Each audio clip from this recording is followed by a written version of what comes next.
guys, I'm Rajani and welcome to my vlog. তো guys আজকে আমি তোমাদেরকে একটা হরর স্টোরি বলতে চলেছি যেটা আমার সাথে হয়েছিল। মানে এটা একদমই রিয়েল আর এটা আমার সাথেই হয়েছিল।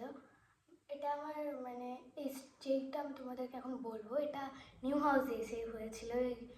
ওই ভৌতিক ঘটনাটা অনেকেই বলে যে ভূত বলে কিছু হয় না, আবার অনেকেই বলে যে যদি আমরা ভগবানকে বিলিভ করে থাকি তাহলে ভগবানের সাথে নিশ্চয়ই ভূতও আছে। আবার অনেকে এটা বিলিভ করে যে ভগবান আছে কিন্তু ভূত নেই, আবার অনেকে এটা বিলিভ করে যে ভূতই নেই। আবার অনেকে এটাও বলে যে ভগবান আছে তো সত্যিকারের, তাহলে নিশ্চয়ই ভূতও আছে সত্যিকারের।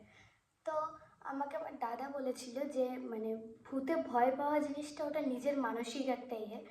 আমি যদি ভাবি যে এখানে ভূত আছে তাহলে এখানে ভূত আছে, আর আমি যদি আমার মনকে শক্ত করে রাখি যে না এখানে ভূত নেই, তাহলে এখানে কোনোভাবেই ভূত থাকতে পারে না।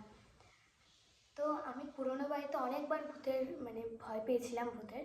তো ওগুলো তোমাদেরকে আমি একটা নেক্সট ব্লগে বলবো, এইটাতে বলবো না। আমি এইটায় তোমাদেরকে নিউ হাউসের একটা স্টোরি বলতে চলেছি। আমি না পুরনো বাড়িতে খুব ভয় পেতাম ভূতের। এটা আমি মন শক্ত করে এইটাই ভেবেছিলাম যে নিউ হাউসে কোনো রকমের কোনো ভূত নেই।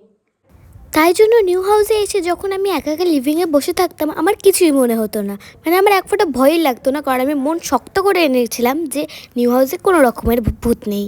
বাট একটা দিন এমন আসলো যেটা আমাকে বিলিভ করাতে বাধ্য হলো যে পুরোনো বাড়িতে কিছু ছিল কি ছিল না তা আমি জানি না, কিন্তু নিউ হাউসে আমি এমন জিনিস দেখেছি আর এমন জিনিস ফিল করেছি যেটা আমাকে বিলিভ করতে বাধ্য করেছে যে এই বাড়িতে কিছু না কিছু একটা আছেই।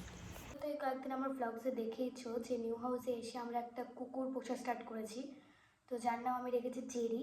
তো ওকে আমি সকাল দুপুর মানে ওকে আমি সবসময় খেতে দিই। জেরি কিন্তু হঠাৎ করে মানে আমাদের বাড়িতে থাকা স্টার্ট করেছে।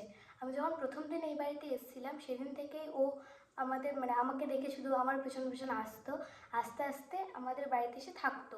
ওকে প্রথম প্রথম আমি খেতেও দিতাম না, মানে বলতে গেলে আমি না ওভাবে জেরিকে কখনো খেয়াল করিনি যখন আমরা প্রথম প্রথম আসি। তো তারপর থেকে আমি দেখলাম যে ও আমাদের বাড়িতে অলওয়েজ থাকে, তো ওটার জন্য তারপর থেকে ওকে আমি খাওয়ার দেওয়া স্টার্ট করলাম। তো ওকে আমি সকালবেলা আর দুপুরবেলা ভাত দিতাম, আর সন্ধেবেলার দিকে বিস্কুট দিতাম, আর রাত্রেবেলাও বিস্কুট দিতাম, কারণ রাত্রেবেলা ওকে আমি যতদিন ভাত দিয়েছি একদিনও রাত্রেবেলা ভাত খেত না।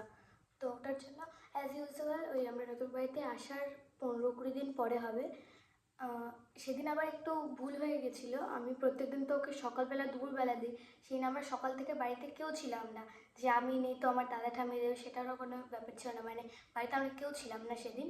তো সেদিন ওটার জন্য ওকে সকালবেলা দুপুরবেলা কিছু খাবার দেওয়া হয়নি। তো সন্ধেবেলা ওকে আমি ভাত দিয়েছিলাম। তো সেদিন তো আমরা যেহেতু বাড়িতে কেউ ছিলাম না, আমি ওই সন্ধ্যের দিকে এসে ওকে বিস্কুট দিয়েছিলাম, আর তারপরে রাত্রেবেলা ভাত দিয়েছিলাম। তো অ্যাজ ইউজুয়াল আমি ভাতের বাটিটা নিয়ে গেছিলাম। তখন কটা বাজে, 9:30 মতো বাজবে। তো তখন আমি গিয়েছি যখন, আমার সাথে এমন একটা জিনিস হলো, ভাতের বাটিটা নিয়ে দরজাটা খুলেছি, কিছুই না, জেরি আমাকে দেখলো আর দেখলো আমার হাতে একটা বাটি আছে। তো বুঝে গেল যে ওটা কোনো খাবার, তাই যখন ওকে মানে ওর একটা প্লেট আছে, ওই প্লেটের মধ্যে যখন আমি খাবারটা দিলাম ও জাস্ট খেতে আসলো, ও খাবারটা খেলোই না। এমনভাবে দেখলো ওর পেছন দিকে, মানে কি বলবো, ওর দিকে কেউ তেড়ে আসছে। সে তোমরা যদি ওর রিয়াকশানটা দেখতে, মানে দৌড়ানোর পরে আমাকে আমাকে ঘেউ ঘেউ করে জাস্ট বাড়ির পেছনে লুকিয়ে গেল, আর ওখানে কেউ ছিল না।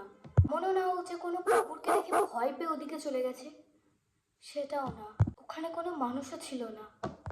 ওকে দেখে আমি এমনভাবে ভয় পেয়েছিলাম, দরজাটাকে লাগিয়ে আমি ওখান থেকে পুরো লাফ দিয়ে উপরে উঠে গেছি। দেন আমার ওই রিয়াকশান দেখে আমার মা বললো তোর হঠাৎ কী হলো, এরকম কেন করছিস। তখন আমি মাকে বললাম জেরির ওই কথাটা, তখন মা বললো সিসিটিভি ফুটেজটা চেক করে দেখ। সিসিটিভিতে যখনই আমি ওই টাইমটা দেখলাম, ওখানে পুরো একটা বড় ছায়া জেরির দিকে ধেয়ে এসছিল, যার জন্য জেরি হয়ে পালালো। আর তারপর জেরি যখন পালিয়ে যায় ছায়াটা আমার সামনে দাঁড়িয়েছিল। আর ওটা দেখার পরে আমার রিয়াকশানটা তোমরা বুঝতেই পারছো, একে আমি এত পরিমাণে ভয় পাই, তারপরে আমি ওই দৃশ্য দেখেছি, যেটা আমি নিজের চোখে দেখতে পাচ্ছিলাম না। আমি প্রথমে না মানে যখন ও দৌড়ালো আমি প্রথমে কিছু বুঝতে পারছিলাম যে আমি দৌড়িয়ে আসবো না কী করবো। আমি জাস্ট দেখছিলাম কে কে কে, আমি জেরিকেও ডাকলাম, জেরি কোনো রকমে আসলো না। মানে জেরি লুকিয়ে যাওয়ার মানে 2 মিনিট পর আমি উপরে এসেছি, যখন আমার জিনিসটা রিয়েলাইজ হলো আমি তখন উপরে এসেছিলাম। মানে আমি ওখানে 2 মিনিট দাঁড়িয়েছিলাম, আর আমার সামনে একটা ছায়া দাঁড়িয়েছিল, সেটা পুরোটা সিসি ক্যামেরা দেখা গেছে। ওটা দেখার পরে তো আমার রিয়াকশানটা, আমি পুরো ভয়, আমি কাঁদতে স্টার্ট করে দিয়েছিলাম। আমি এমন ভয় পেয়ে গেছিলাম ওটা দেখে। আমার সামনে দাঁড়িয়েছিল একটা ছায়া, ভয় কোনোবার পাইনি। মানে আমি নিজের চোখের সামনে কিছু দেখতে পাচ্ছি না, আর যে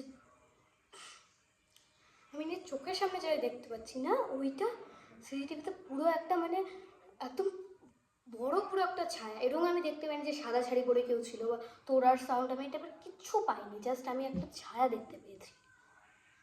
আর আমি যখন ওপরে উঠছিলাম না, আমার একটা জিনিস মনে হচ্ছিলো যে কি আমার পেছন পেছন আসছে। এটা আমার মনে হচ্ছিল যে আমার পেছন পেছন কেউ আসছে, কিন্তু ওটা আমি আর পেছনে ঘুরেও তাকাইনি, আমি জাস্ট দৌড় মেরেছি। আর আমি মানে পেছনেও তাকাইনি কে আছে, বা ডাকিও নি কাউকে। দেন সিসিটিভিতে আমি ওই জিনিস দেখতে পাই। সেদিন আমার সাথে কী হয়েছিল সেটা আমি এখনও পর্যন্ত বুঝতে পারছি না। এখনও পর্যন্ত আমি বুঝতে পারিনি যে সেদিন কি ওটা ভূত ছিল নাকি অন্য কিছুর, মানে অন্য কিছুর ছায়া সিসিটিভিতে দেখাচ্ছিল। কিন্তু তাহলে জেরি কেন দৌড়ালো, আবার জেরি কেন দৌড়ালো, বা জেরি কোনো দিন ওরকম দৌড়ায়নি ওকে খাবার দেওয়ার সময়।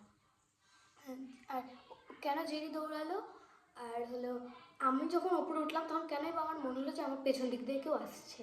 আচ্ছা, আমারটা না হয় একটা মানে আমার মনের ভুল হতে পারে, যেহেতু আমি ওই টাইমটা পুরো ভয় পেয়ে গেছিলাম। আমার মনে হলো ওটা হতে পারে যে আমি ভাবছি আমার পেছন পেছন কেউ আসছে, তো জেরি কেন আমাকে দৌড়াবে।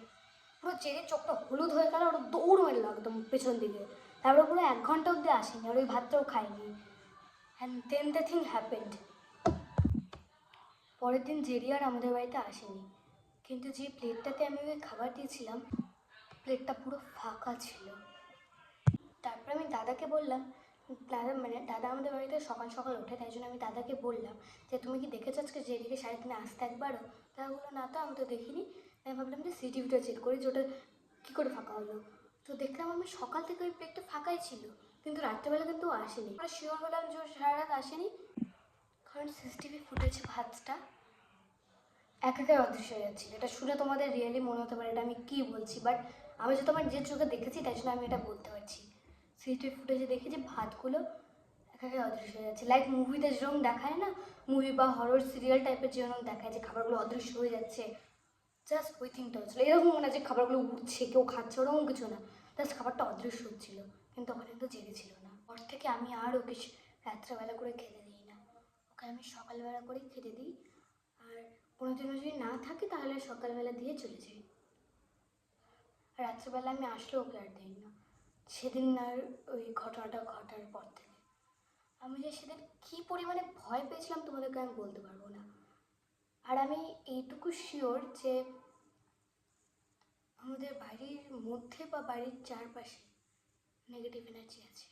তো গাইস, এই ব্লগটাকে আমি এখানেই এন্ড করছি। যদি তোমাদের ভালো লেগে থাকে তাহলে লাইক, কমেন্ট, সাবস্ক্রাইব করতে কিন্তু কেউ ভুলবে না।